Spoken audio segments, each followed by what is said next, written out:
नमस्कार मित्रमैत्रिणींनो. पापी माणूस सुखी खा असतो. भगवान व्यासमुनींचे नाव तुम्ही ऐकलं असेलच. महाभारतासह 18 पुराणं त्यांनी रचलेली आहेत. ते स्वतः भगवान श्री विष्णूचा अंश अवतार आहेत. भूतकाळ, भविष्यकाळ आणि वर्तमान काळ जाणून घेण्याची दैवी दृष्टी त्यांच्याकडे होती. यासोबतच कीटक, प्राणी, पक्षी सर्व सजीवांची त्यांना भाषाही समजत होती. एकेकाळी हे भगवान व्यासजी कुठेतरी जात होते, तर वाटेत त्यांना एक किडा खूप वेगाने जाताना दिसला. तेव्हा व्यास म्हणाले त्याला. किड्याच्या भाषेतच त्यांनी विचारले, "अरे, एवढ्या वेगाने का पळतो आहेस? तुझ्यावर कोणतं संकट येणार आहे का?" तर तो किडा म्हणू लागला, "हे मुनीश्वर, मी धावत आहे कारण माझ्या मागून खूप मोठी बैलगाडी येत आहे आणि मला ती चिरडून टाकू शकते. त्यामुळे मी माझा जीव वाचवण्याचा प्रयत्न करत आहे." प्रत्येकाला त्याचं आयुष्य आवडतं नाही का? त्यावर व्यासमुनी म्हणू लागले की तू तर त्रिय योनीत पडून आहेस. तुझ्यासाठी मृत्यू होणं हे भाग्यच आहे. माणसाला मृत्यूची भीती वाटत असेल तर ठीक आहे. तुला ह्या कीटकाचं शरीर सोडायला एवढी का भीती वाटते? किडा म्हणू लागला, महर्षी, मला मृत्यूची भीती नाही वाटत. माझ्यापेक्षा अधिक निकृष्ट आणि खालच्या योनी आहेत. याचा विचार करूनच मला खूप भीती वाटते. मी कुठेतरी मरून त्या योनीमध्ये चाललो गेलो तर काय करू? व्यास म्हणाले की तू घाबरू नकोस. जोपर्यंत मी तुला मानवी शरीरात पोहोचवून देत नाही तोपर्यंत तू या योनीमध्ये राहशील. त्या सर्वांपासून मी तुला मुक्त करत राहीन. मग व्यासमुनींच्या सांगण्यावरून तो किडा पुन्हा रस्त्यावर आला आणि बैलगाडीच्या चाकाने चिरडून त्याचा मृत्यूही झाला. किड्याचा जन्म नंतर सियार योनीत झाला. जिथे जिथे त्याचा जन्म झाला तिथे व्यासमुनी गेले आणि त्यांना त्यांच्या मागील जन्माची आठवण करून दिली. त्यामुळे लवकरच मुक्त होण्यास मदत झाली. अशा प्रकारे तो शाही गुहा, कधी तर कधी पक्ष म्हणूनही जन्म घेतला.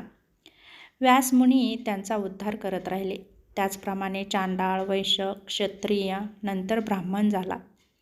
कालांतराने महर्षी व्यासांच्या कृपेने त्याचा जन्म एका ब्राह्मणाच्या कुळातही झाला. त्या जन्मात महर्षी व्यासांनी त्याला वयाच्या अवघ्या 5व्या वर्षी सारस्वत मंत्राची दीक्षा दिली. तेव्हा भगवान व्यासांनी त्याला मंत्रदीक्षा देऊन आपला शिष्य बनवलं. त्याला 4ही वेदाचं ज्ञान झालं. जेव्हा तो 7 वर्षाचा झाला तेव्हा महर्षी व्यासांनी त्याला सांगितले की कार्तिक क्षेत्रातील एक ब्राह्मण नंदभद्र अनेक वर्षापासून तपश्चर्या करीत आहेत, परंतु त्यांचे मन समाधान होत नाही. जा आणि त्यांच्या शंका दूर कर. त्यापैकी एक शंका अशी होती की पापी लोक सुखी का दिसतात? महर्षी व्यासांच्या आज्ञेने तो मुलगा आनंदभद्राजवळ गेला आणि त्याला त्यांच्या शंका विचारल्या. 7 वर्षाच्या मुलाच्या चेहऱ्यावरचे तेज पाहून नंदभद्राने त्याला जीवन मरणाची अनेक रहस्य विचारली आणि त्याच्या शंकेचे निरसन केले. मग त्या मुलाने नंदभद्राचा प्रश्न अशा प्रकारे सोडवला की पापी लोक सुखी का असतात? ज्यांनी मागील जन्मी तामस भावाने दान केले आहे, याच दानाचे फळ त्यांना या जन्मी मिळाले आहे असे म्हणतात. तामस भावनेने धर्म केला जातो, त्यामुळे लोकांना धर्माविषयी आपुलकी नसते. म्हणूनच असे पापी लोक आपलाही मागच्या जन्माच्या फळावर सुख उपभोगून कमवलेलं पुण्य संपवून तामसिक भावनेने नरकात जातात. यात अजिबात शंका नाही. ह्या जगात 4 प्रकारचे मनुष्य जन्माला येतात. पहिला, ज्याच्यासाठी या जगात सुख उपलब्ध आहे पण परलोकात नाही. दुसरे असे की ज्यांना परलोकात सुख मिळते पण या जगात नाही. आणि तिसरे असे आहेत की ज्यांना ह्या जगात आणि परलोकातही सुख मिळतं. चौथं असं आहे की ज्यांना या जगातही सुख मिळत नाही आणि परलोकातही सुख मिळत नाही. या जगात लोक सुखी राहतात ते भूतकाळातील पुण्यामुळे, आणि असे लोक सुख उपभोग करण्याच्या आनंदात ते नवीन पुण्य प्राप्त करत नाहीत. त्यांच्यासाठी सुख फक्त ह्या जगातच राहतं, परलोकात भेटत नाही. काही लोकांचं मागील जन्माचं पुण्य नसतं, पण ते तपश्चर्या करून नवीन पुण्य कमवतात. अशा लोकांना या संसारात सुख मिळत नाही, म्हणून ते परलोकात सुखी राहतात. तिसरं म्हणजे असे लोक आहेत की जे या जन्मी पुण्य करून या जन्मात सुखी राहतात आणि या जन्मात नवीन पुण्य मिळवतात, त्यामुळे ते परलोकातही सुखी राहतात. असे लोक फार कमी आहेत की जे या लोकात आणि परलोकात सुखी राहतात. चौथे ते लोक आहेत की ज्यांच्याकडे भूतकाळात कोणतंही पुण्य नाही आणि भविष्यातही कोणतंही पुण्य कमवत नाहीत. त्यामुळे असे लोक इथे पण दुःखी राहतात आणि परलोकात पण दुःखी राहतात. अशा प्रकारे मुलाने नंदभद्राच्या शंकेचं निरसन केलं.